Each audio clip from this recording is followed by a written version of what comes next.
श्री गणेशाय नमः। श्री रामचरितमानस उत्तरकांड 29वां दोहा। रमानाथ जह राजा सो पुरवरनी की जाई, अनिमादिक सुख संपदा रही अवध सब छाई।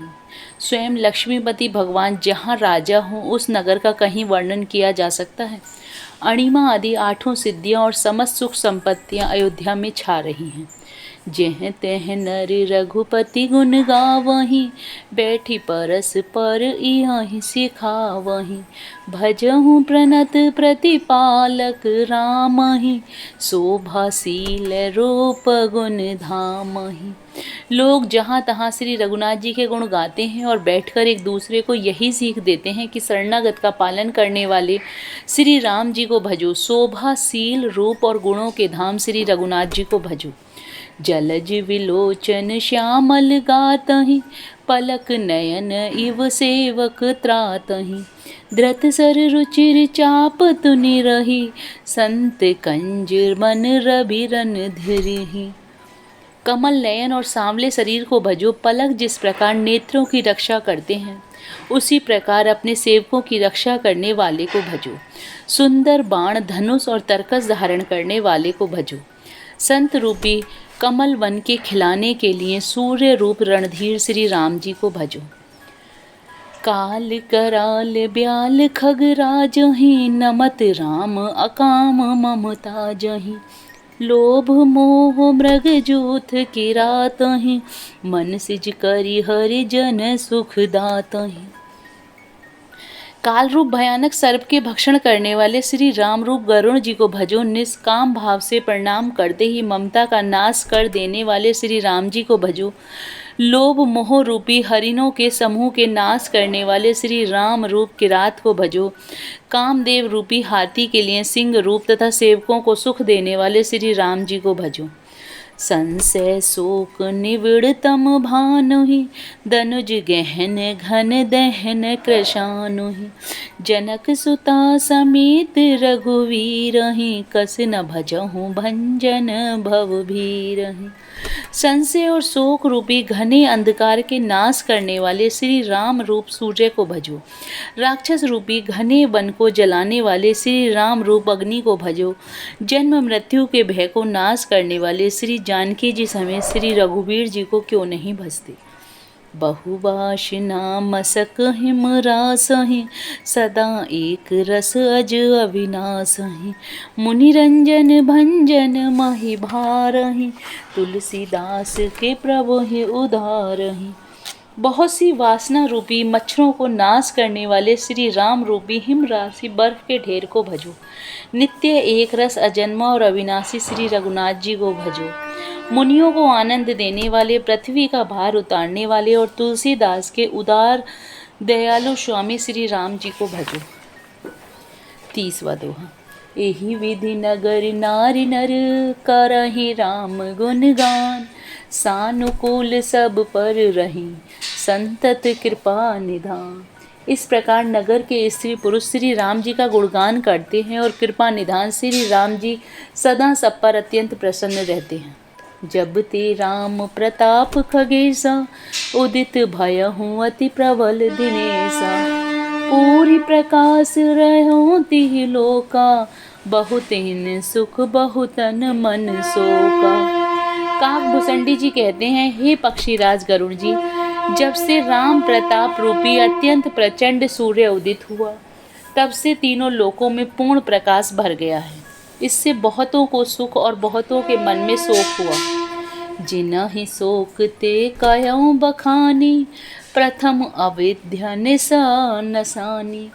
अघलूक जह तहाँ लुकानी, काम क्रोध कैरव सकुचानी। जिन जिनको शोक हुआ उन्हें मैं बखान कर कहता हूँ, सर्वत्र प्रकाश छा जाने से पहले तो अविद्या रूपी रात्रि नष्ट हो गई, पाप रूपी उल्लू जहाँ तहाँ छिप गए और काम क्रोध आदि रूप कुमुद मुद गए। विविध कर्म गुण काल सुभाऊ, ए चकोर सुख लहे न काऊ। मत सर मान मोह मद चोरा, इन कर हुनर न कवुनि होरा। भांति भांति के कर्म, गुण, काल और स्वभाव ये चकोर हैं जो राम प्रताप रूपी सूर्य के प्रकाश में कभी सुख नहीं पाते। मत्सर, मान, मोह और मद रूपी जो चोर हैं उनका हुनर भी किसी और नहीं चल पाता। धर्म तड़ाग ज्ञान विज्ञाना, ए पंकज विकसे विधि नाना। सुख संतोष विराग विवेका, विगत शोक एकोक अनेका। धर्म रूपी तालाब में ज्ञान विज्ञान ये अनेकों प्रकार के कमल खिल उठे। सुख संतोष वैराग्य और विवेक ये अनेकों चकवे शोक रहित हो गए। 31वां दोहा। यह प्रताप रवि जाके उर, जब करहि प्रकाश। पछिले बाढ़हि प्रथम जे, कहते पावहि नाश। यह श्री राम प्रताप रूपी सूर्य जिसके हृदय में जब प्रकाश करता है, तब जिनका वर्णन पीछे से किया गया है, वे धर्म, ज्ञान, विज्ञान, सुख, संतोष, वैराग्य और विवेक बढ़ जाते हैं। और जिनका वर्णन पहले किया गया है, वे अविद्या, पाप, काम, क्रोध, कर्म, काल, गुण, स्वभाव आदि नाश को प्राप्त होते हैं। भ्रातन सहित रामो एक बारा, संग परम प्रिय पवन कुमारा। सुंदर उपवन देखन गए, सब तरु कुसुमित पल्लव नए। एक बार भाइयों सहित श्री रामचंद्र जी परम प्रिय हनुमान जी को साथ लेकर सुंदर उपवन देखने गए। वहाँ के सब वृक्ष फूले हुए और नए पत्तों से युक्त थे। जानि समय सनकादिक आए, तेज पुंज गुणशील सुहाए। ब्रह्मानंद सदा ले लीना, देखत बालक बहुकालीना। सुअवसर जानकर सनकादि मुनि आए, जो तेज के पुंज, सुंदर गुण और शील से युक्त तथा सदा ब्रह्मानंद में लवलीन रहते हैं। देखने में तो वे बालक लगते हैं, परंतु हैं बहुत समय के।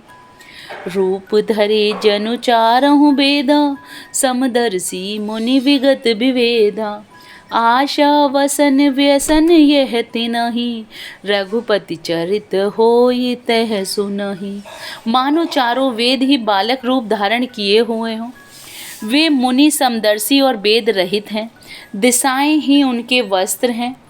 उनके एक ही व्यसन है कि जहाँ श्री रघुनाथ जी की चरित्र कथा होती है, वहाँ जाकर वे उसे अवश्य सुनते हैं। तहाँ रहे सनकादि भवानी, यह घट संभव मुनिवर ज्ञानी। राम कथा मुनिवर बहुबरनी, ज्ञान जो निपावक जिमि हरनी। शिव जी कहते हैं, हे भवानी, सनकादि मुनि वहाँ गए थे, वहीं से चले आ रहे थे जहाँ ज्ञानी मुनि श्रेष्ठ श्री अगस्त्य जी रहते थे। श्रेष्ठ मुनि ने श्री राम जी की बहुत सी कथाएं वर्णन की थी, जो ज्ञान उत्पन्न करने में उसी प्रकार समर्थ हैं जैसे अरणी लकड़ी से अग्नि उत्पन्न होती है। 32वां दोहा। देखी राम मुनि आवत, हर्षि दंडवत कीन। स्वागत पूछि पीत पट, प्रभु बैठन कह दीन। सनकादि मुनियों को आते देखकर श्री रामचंद्र जी ने हर्षित होकर दंडवत की और स्वागत पूछकर प्रभु ने बैठने के लिए अपना पीताम्बर बिछा दिया। कीन दंडवत तीनहु भाई, सहित पवन सुख सुख अधिकाई। मुनि रघुपति छवि अतुल विलोकी, भय मगन मन सके न रोकी। फिर हनुमान जी सहित तीनों भाइयों ने दंडवत की। सबको बड़ा सुख हुआ। मुनि श्री रघुनाथ जी की अतुलनीय छवि देखकर उसी में मग्न हो गए। वे मन को रोक न सके। श्यामल गात सरोरुह लोचन, सुंदरता मंदिर भव मोचन। इकटक रहे निमेष न लावहीं, प्रभु कर जोरे शीस नवावहीं। वे जन्म मृत्यु के चक्र से छुड़ाने वाले श्याम शरीर, कमल नयन, सुंदरता के धाम श्री राम जी को टकटकी लगाए देखते ही रह गए। पलक नहीं मारते और प्रभु हाथ जोड़े सिर नवा रहे हैं। तिनके दशा देखी रघुवीरा, श्रवत नयन जल पुलक शरीरा। कर गही प्रभु मुनिवर बैठारे, परम मनोहर बचन उचारे। उनकी प्रेम विह्वल दशा देखकर उन्हीं की भांति श्री रघुनाथ जी के नेत्रों से भी प्रेम आश्रुओं का जल बहने लगा और शरीर पुलकित हो गया। तदंतर प्रभु ने हाथ पकड़कर श्रेष्ठ मुनियों को बैठाया और परम मनोहर वचन कहे। आजु धन्य मैं सुनहु मुनीषा, तुम्हरे दरस जाहि अग खीसा। बड़े भाग पाए व सतसंगा, बिनहि प्रयास होई भव भंगा। हे मुनीश्वरों सुनिए, आज मैं धन्य हूँ, आपके दर्शनों से ही पाप नष्ट हो जाते हैं। बड़े ही भाग्य से सत्संग की प्राप्ति होती है, जिससे बिना ही परिश्रम जन्म मृत्यु का चक्र नष्ट हो जाता है। 33वां दोहा। संत संग अपवर्ग कर, कामी भव कर पंथ। कहें संत कवि कोविद, श्रुति पुराण सद्ग्रंथ। सत का संग मोक्ष का और कामी का संग जन्म मृत्यु के बंधन में पड़ने का मार्ग है। संत कवि और पंडित तथा वेद पुराण सभी सद्ग्रंथ ऐसा कहते हैं। सुनि प्रभु बचन हरसि मुनि चारी, पुलकित तन स्तुति अनुसारी। जय भगवंत अनंत अनामे, अनग अनेक एक करुणा में। प्रभु के वचन सुनकर चारों मुनि हर्षित होकर पुलकित शरीर से स्तुति करने लगे। हे भगवान, आपकी जय हो। आप अंतरहित, विकार रहित, पाप रहित, अनेक सब रूपों में प्रकट, एक और अद्वितीय और करुणा में हैं। जय निर्गुण जय जय गुण सागर, सुख मंदिर सुंदर अति नागर। जय इंदिरा रमन जय भूधर, अनुपम अज अनादि शोभाकर।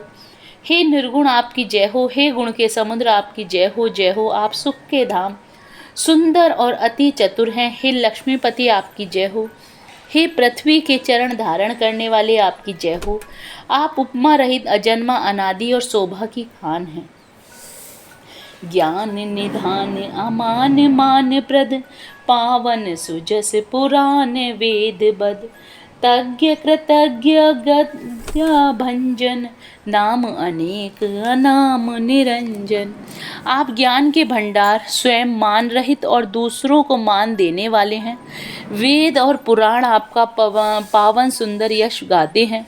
आप तत्व के जानने वाले, की हुई सेवा को मानने वाले और अज्ञान का नाश करने वाले हैं। हे निरंजन, आपके अनेकों नाम हैं और कोई नाम नहीं है, अर्थात आप सब नामों के परे हैं। सर्व सर्वगत सर्वुराले, बससी सदा हम काहू परिपाले। द्वंद्व विपत्ति भव फंद विभंजे, हृदय बसी राम काम मद गंजे। आप सर्वरूप हैं, सब में व्याप्त हैं और सबके हृदय रूपी घर में सदा निवास करते हैं। अतः आप हमारा परिपालन कीजिए। राग द्वेष, अनुकूलता प्रतिकूलता, जन्म मृत्यु आदि द्वंद्व विपत्ति और जन्म मृत्यु के जाल को काट दीजिए। हे राम जी, आप हमारे हृदय में बसकर काम और मद का नाश कर दीजिए। जय Shri Ram. Please like and subscribe the channel.